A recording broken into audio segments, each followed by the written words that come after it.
আমার একটু সমস্যা ছিল, এই জন্য আমি এই শুরু করেছি। অন্য একটা ব্যবসা করতাম, এ করতে করতে আবার এটা শুরু করেছি। মানে অভাবের তাড়নায় শুরু করেছেন। হ্যাঁ, অভাবের তাড়নায়। এখন কেমন তারপরে বেচে কিনা এখন হয়? বেচা কিনা ভালো, এখন সবসময় ভালো হয়। আমি সব মেলাতে যাই, যেখানে যেখানে মেলা হয়, জালসা হয়, সব জায়গাতে যাই। আপনার নাম? আমার নাম শাহানা। শাহানা আপা। হ্যাঁ, তো আপনি এখানে যখন মানে মেলার খোঁজটা আপনি কোথা থেকে পান? ওই দোকানদারেরা নাম্বার আছে, ওরা ফোন দিয়ে বলে। এখান থেকে হ্যাঁ যান। হ্যাঁ, আগে আপনি বলে। কি ব্যবসা করতেন? আগে আমি নিচা বাজারে চা বেচতাম।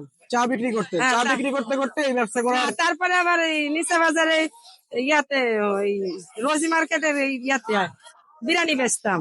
বিরিয়ানি বিক্রি হ্যাঁ, করতেন। সাইবানি হলের সামনে বিরিয়ানি বেচতাম। বিরিয়ানি বেচতে বেচতে তারপর এটা আবার শুরু করেছি।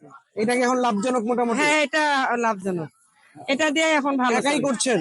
হ্যাঁ, তোমার আঙ্কেলও থাকে, আমিও থাকি। আঙ্কেলও আছে? হ্যাঁ, দুজন মিলে ব্যবসা দাঁড় হ্যাঁ, করেছেন। দুজনে মিলে। মোটামুটি এখন সারা ভালোই পাচ্ছে। হ্যাঁ, ভালোই আছে।